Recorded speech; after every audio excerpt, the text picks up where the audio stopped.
Hey guys, so this is my first vlog that I'll be putting online. I've done a couple on like my video camera, but just of like when I was touring things, like of what I was seeing. I'm kind of narrating it and just kind of like what my day's been so far. But I also wanted to do these kind of like recap ones to put on YouTube and put on Facebook immediately, just so you kind of knew what was going on with my research, but also with my trip. I have intentions on doing them more than once a week, but I've been so busy uh, until today. I've got some downtime. It's 9:47 and I have nothing to do for the rest of the day. So wonderful time to put up a vlog. So if it's 9:47 for me, that means it's 4:47 at home. So I'm 5 hours ahead. I'm always 6 ahead in Germany, so that was really complicated trying to talk to people because I'm like, oh well, it's lunchtime. Time to text. Send my brother a Snapchat, and he's not gonna get it because it's like 6 a.m. Um, but yes. So first thing, this is kind of a differences which I was gonna say for my second vlog, but air conditioning isn't a thing. So you leave the windows open. So if you hear the flock of birds off the lake at Sterling, that's what's going on. My window is straight up opening. One of them is actually broken, so I can't even shut it. I'll give you a tour of my flat and my room later, but I really wanted to like focus on what my trip was, what has been so far up until this point. Well, the day I flew in, on June 4th was when I left from Charlotte. I flew from Charlotte to Newark. Nothing exciting. It's a plane flight, your usual plane flight. Then flew from Newark, New Jersey to Edinburgh, Scotland, and I had intentions of sleeping because it was a 7-hour flight, and I knew that I would not get to bed until about 10 German local time at the earliest, maybe 11. And so I was like, okay, well, I better sleep on this flight over. Because at that point, I had already been up about 12 hours. And so I started watching Muppets Miss One, which is a fabulous movie, and got the way through it. Because for one, I had to stay up for them to feed me. I started watching Frozen and got to where Olaf sang to me, and then Josh Gad put me to sleep. And so I slept about 2 hours before they woke me up again to give me breakfast. So I slept about 2 hours before I got to Scotland. And Lauren was at the airport to greet me, all energetic and happy, and I wanted to do nothing but sleep. And so she kind of, drug me around Scotland. And I hadn't even been there 15 minutes when I hurt myself.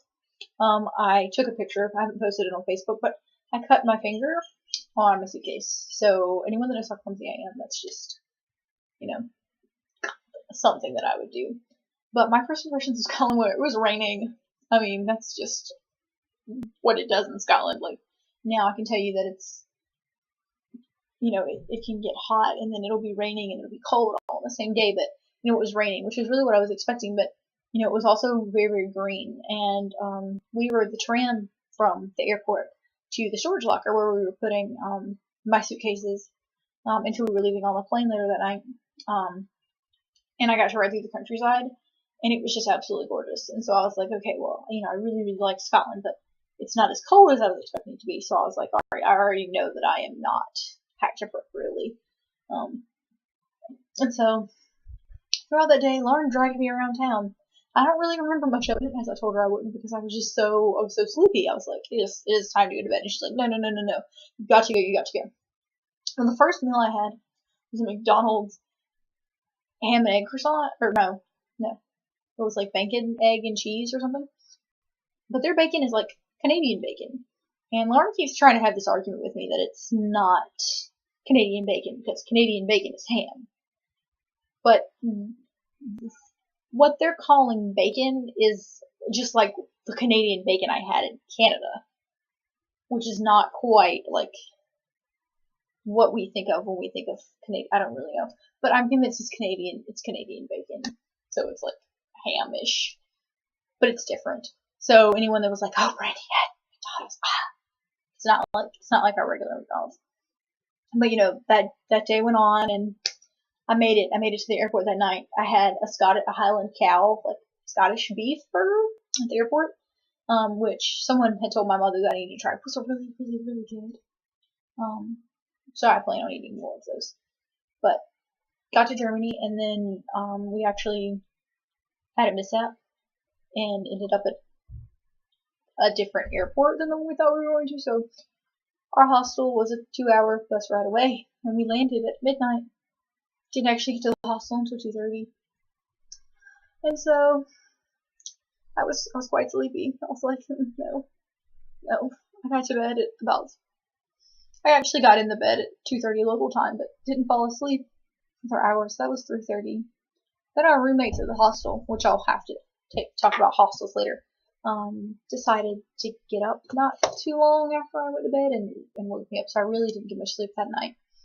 But we got up the next morning at what was 9:30 local time, so I could have time to shower and we could get breakfast before we had to be checked out. And Lauren was like, it's 9:30, it's time to get up. And I'm like, no, it's 3:30. It's not time to wake up. And she's like, yes, it's time to wake up and smell the new time zone. And I was like, no. So somehow I made it through. We were in Frankfurt, and we left from the Frankfurt train station to go to Nuremberg. And the trains here in Germany were just like absolutely fabulous. I really wish we had a train system like they have here to get around the States. It would be so much easier and so much cheaper. It was just absolutely fabulous. I really liked riding the train because I got to see a lot of the countryside. So the German countryside to me was just all bright and sunny, and it reminded me of the South in a way, because we were driving through and they were like tractors, which I actually forgot this, but when we were at the storage locker in Edinburgh, there was a tractor driving down the road at the stoplight, which I thought was pretty fabulous. I was like, I did not, it was a John Deere tractor nonetheless. I was like, see, I'm not really that far from home.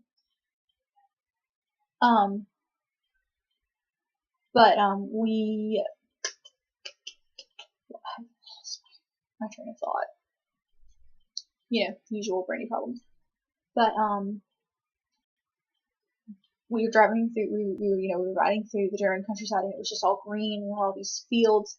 And you look out across there, and it's this open field, but in the then there would be these like villages, and little towns, and all the buildings would be like red roof, and it's just like it is in the pictures. It's absolutely gorgeous, with the like white, pale cream brick, and it was just beautiful. And one thing that I kept noticing with the big, huge like satellite cable dishes, I could be using the wrong term, but my parents have deprived me my entire life, and I've never had more than 6 or 7 channels. When the digital box happened, it was like nirvana because I had more channels. But the big, huge cable dishes, like you don't really see in the States anymore, which to me that was just interesting. But because I noticed the little details, and so we got off the train in Nuremberg, and one of Lauren's flatmates from spring term met us there. Her name was Linda, and she's from Germany, so she was showing us around. And so the first place we went was Nuremberg, which is where we landed. I really liked Nuremberg, and it has a lot of World War II history, which I'm not gonna bore you with. It got bombed a lot by the British and the Americans. We toured the Old Town at first, and they're famous for their Christmas ornaments. So I never found a wooden Christmas ornament that I liked for my mother, but I got her a round little ceramic Christmas ball with the castle that I will talk about in a little while. But they're famous for their like wooden Christmas ornaments, and just like Christmas in general. Bavaria is, which is the part of Germany that we toured. But the buildings were so old, and it was just like fabulous. Like walking around, I love walking around in Charleston because the buildings are so old. But like we went in churches that barely, that wouldn't even be here if they weren't for like, I don't even know what could have kept like some of the churches that we saw, what could have kept them standing, because a lot of Nuremberg was devastated during World War II and during the bombings. And so one of the things we went and saw in Nuremberg was the tunnels that they say that they protected the art and a lot of the historical artifacts of Germany during the war. And we were turning around this really fabulous tour guide, and he talked to Linda. He did Linda like the regular German tour, but Lauren and I had audio guides, even though he spoke English, and so he would talk to us in between the audio guides. And he thought that we were British because Lauren had on a flag had on a shirt with the Union Jack on it, and he asked us, he's like, "Where are you from?" And she was like, "Oh, we're from the States." And he goes, "Good, because we like the Americans better than the British. The Americans bombed during the day and only bombed important things, but the British did carpet bombing at night." And it was really funny because he I don't think he really knew like how much he knew about history. Because one thing that I've noticed is that, and maybe this is just me not really realizing things, but like Linda didn't seem to have the same understanding of World War II that we do, and I think I don't know, that to me was interesting. And so he was like talking to us about the Marshall Plan, which is something that I understand, fairly well. And we toured the tunnels, which was really, really, really cool. And so a lot of those artifacts wouldn't have been there if it wasn't for the tunnels. I have notes of like what stuck out. One of the things we did that night in Nuremberg, which I was like, this is silly. Why would I go to Germany and go to the movies? But we went to see Maleficent. And one thing I know I'm going to miss about Europe, if Lauren is correct that all the movie theaters is like this, it's just I'm missing the movie theaters. Which one of the things I miss about home is the big no. It was like winning, and it was like a moth the movies. Like there were 15 different screens. Some were showing German movies, and some were showing, American and British movies. Like those movies weren't in English. So like I didn't go see Maleficent in German, it was in English. And there were bars in the movie theater. There was like restaurants. There were like 2 different restaurants, and it was on like 5 levels. Like it was literally like going to the mall, but it was a movie theater, and it was just really, really cool, and definitely something that I intend on like going and doing plenty of. If all the movie theaters are like that, just let me go hang out in the movie theater. We also rode on the Autobahn that day, which everyone's like, "Oh, Autobahn, no speed limit." Yes, they have a speed limit. It was rather slow in places. I was like, even because when you think about our interstate system, I guess there are some segments that have a speed limit of like 60 or 55, but there were parts of the Autobahn that had like the equivalent of a speed limit of like 45. So, I mean, we did, with Linda that day, she was like trying to go, there are parts of the speed limits, and they have lanes, so that if you're going really fast, you get in this lane, the farthest lane to the right, which is flipped because my camera's flipped. They drive on the same side of the road as us. But the fastest we got up to that day was like 120. But when her mom was taking us to Frankfurt to the airport, I think we got up to like 100. We got up to 180. I can't remember what that converts to. But the Autobahn wasn't really that great. I wasn't, particularly that excited about it, but Lauren liked it. Next, after that, we toured Munich, which the first day we were in Munich, we just kind of like walked around and we looked at a lot of the historic churches, which, the churches just, they're beautiful. They're giant cathedrals. And I really like taking pictures of them, but they all just start to look the same after a while. So I've seen, 6 or 7 since I've gotten here, and then they all just start to look the same. But they all have the big, huge, high ceilings. And if you've seen any of my Facebook pictures, like that's the number one thing I was photographing in the church. It's not the altars, but the ceilings, because those to me are really awesome. But we kind of walked around and we did some shopping, and we went to the English Garden, which part of it was a beer garden, which I didn't really know where that term came from. Which it sounds like a garden where you get beer. I'm sure it means something in German, but literally, because it's not spelled like beer garden. It's spelled like BIERGARDEN, but it literally is a place, like a garden you go to get beer.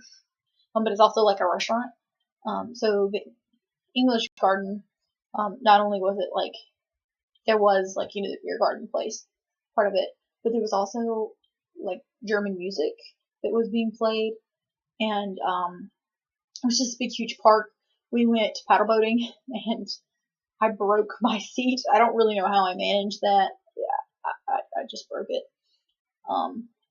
While we were in Munich, I forgot about this, but while we was talking about German music, it reminded me, while we were in Munich earlier in the day, walking around in the market, heard bagpipes. So I heard bagpipes for the first time while I was in Europe. I was like, it's not normal. That's not how this is supposed to work. but I heard bagpipes for the first time while I was in Europe, in Germany, not even in Scotland, which I've heard them like 7 or 8 times since I've been here. They're just everywhere in the streets playing bagpipes. The second day we were in Munich, we went to Dachau, which is a concentration camp. I don't know, having always studied World War II history, and I'm really interested in the Holocaust. Like, it's something that it's just absolutely horrible, and I wouldn't, want it to happen again. Obviously, it was just really interesting to go to a concentration camp and like see how that affected me. I mean, sadly, it didn't affect me as much as the Holocaust Museum did in Washington D.C. That tears me to pieces because it was presented in a very clean cut way. Like there was the museum part, which got kind of gruesome, but it never got as gruesome as the Holocaust Museum.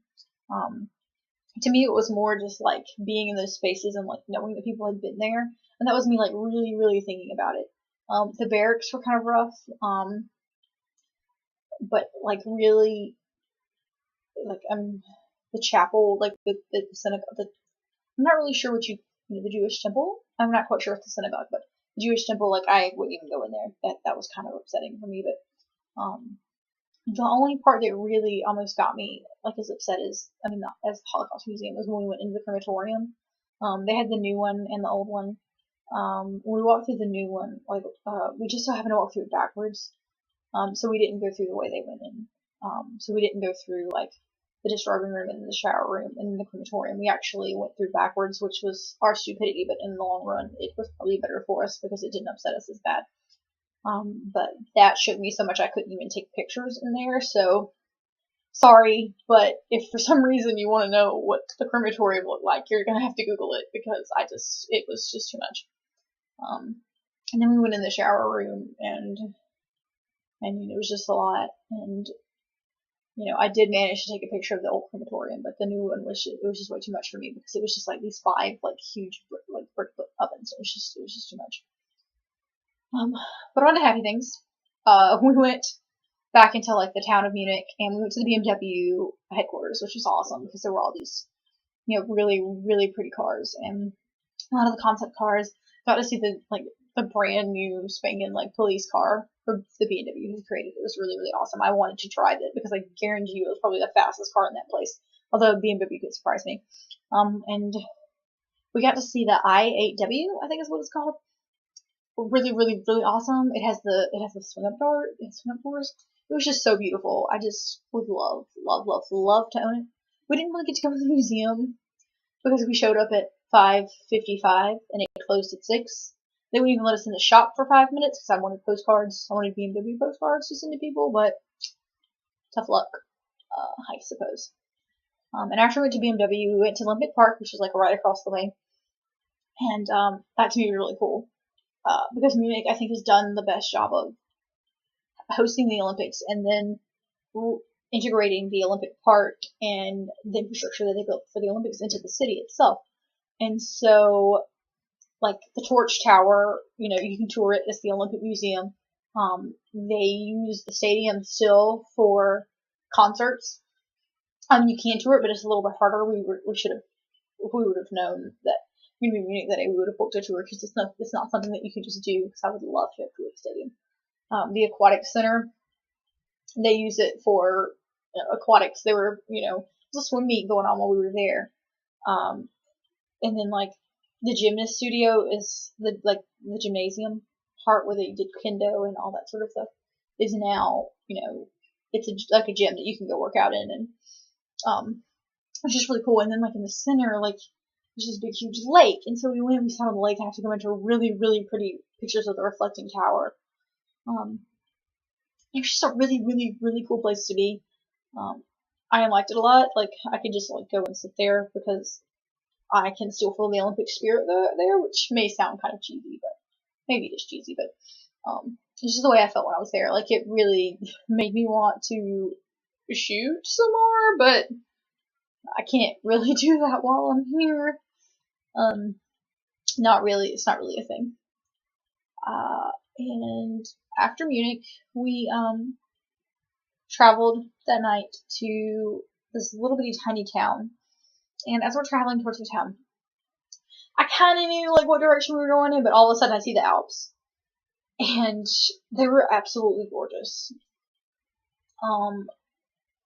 The Rockies are great. Like, I love the Rockies, but the Alps are just as beautiful as the Rockies, if not more. Which, don't get me wrong, I love the Great Smoky Mountains. They're like right there. The Appalachian Mountains, technically, what they're called, but in the South we call them the Great Smoky Mountains. But I don't know, the Alps were just absolutely gorgeous because you have these parts that were just like green, and then you would have like the white caps on top of the green, and it was just green everywhere in Germany. And so they were just gorgeous, and so they kind of like blew my mind how beautiful they were.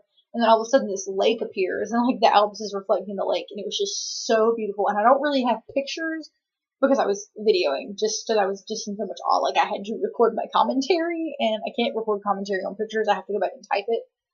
And that would take way too long sometimes because I'm very long-winded, considering I'm not done with this video and I'm at 21 minutes.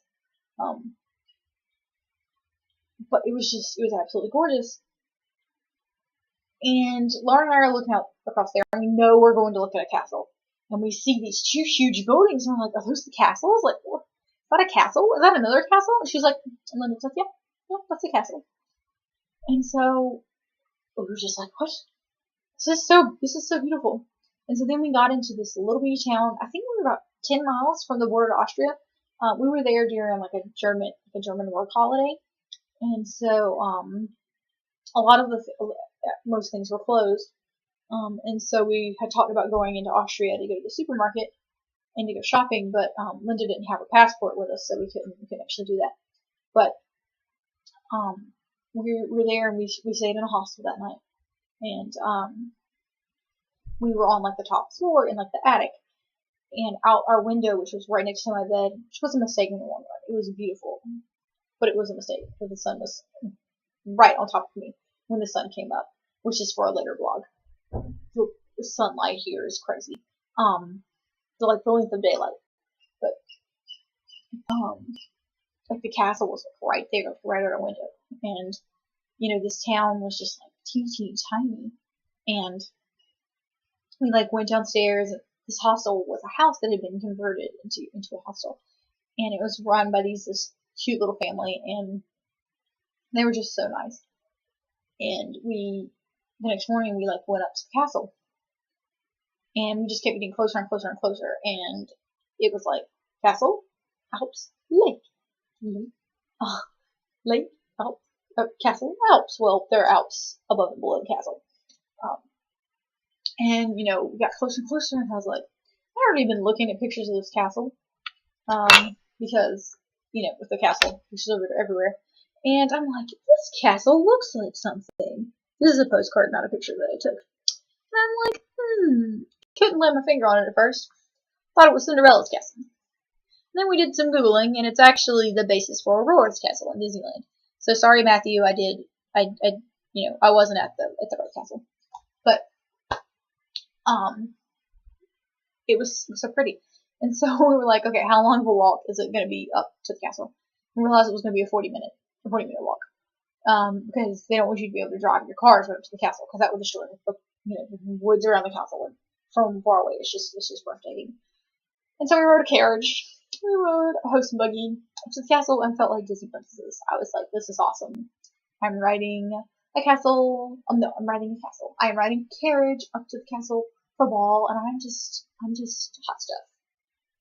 And so we got up to the castle and we got to tour it. And it just like built more. You can't take pictures inside. I got a little book of postcards with pictures because how dare I be able to take my own. It was really cool. It was older than Biltmore. The guy, it never got completed. There were like literally only a fourth of the castle was finished on the inside, and so I don't know. I'm living there. It's my home now. I'm looking for applicants for a prince to live there with me. But Biltmore is cooler. But the view at this castle is awesome. I took a couple of pictures out the windows of the castle. I wasn't supposed to, but forgiveness, not permission when it comes to photography. Because it was just absolutely breathtaking because you've got the lake, you've got the mountains, and you've got the castle. And so I was just pushing out the window. This guy that built this castle, I have a picture of him. Where did he go? I don't know. It's a little German guy. He liked. There we go. He was obsessed with this composer, whose name I cannot remember, who wrote a lot of wrote operas based on like German folklore, and so the entire castle is decorated in murals from German folklore, and so there were a lot of swans or a lot of swan motifs. Because I don't know if it has to do with German folklore or not. The woman the tour was in English, but she talked to us like we knew a lot more about German culture than we really did. But there was a cave. It was strange. So you would go in his bedroom from like the Great Hall, and it was normal. And to go out the other side, he went through a cave. He had a cave built in this castle. I'm not knocking it, but it was just weird. It's unusual. I was like, why would you build a cave in a castle? It was weird. The throne room didn't have a throne in it because it was one of the things that was never completed. The guy only lived there for like 186 days, like less than a year, because he was like kept getting all this in debts, getting more and more debts, and they imprisoned him in one of his other castles for being crazy because he was spending too much money. I think that if that was criteria, most of Americans, because of their credit card debt, would be interned for being crazy. But it was absolutely gorgeous. But Biltmore was prettier on the inside, but this place is prettier because I went up to this little viewpoint bridge and took pictures of like the castle with the lake and little German towns in the background. It's just breathtaking. I was like, I could definitely live here. It's absolutely gorgeous. See, I love Germany so much. I got a German passport. See, my passport is not German. It's turned into German. That's exactly why it's blank and it's in my head. But I love Germany. It was really pretty. The castle was awesome. And after we went to the castle, the beautiful lake I've been talking about with the Alps in the background, we went and we swam. And I was like, yes, swimming, and it had been so hot. And so we went swimming, and we had to go and buy a bathing suits because Lauren and I hadn't taken bathing suits.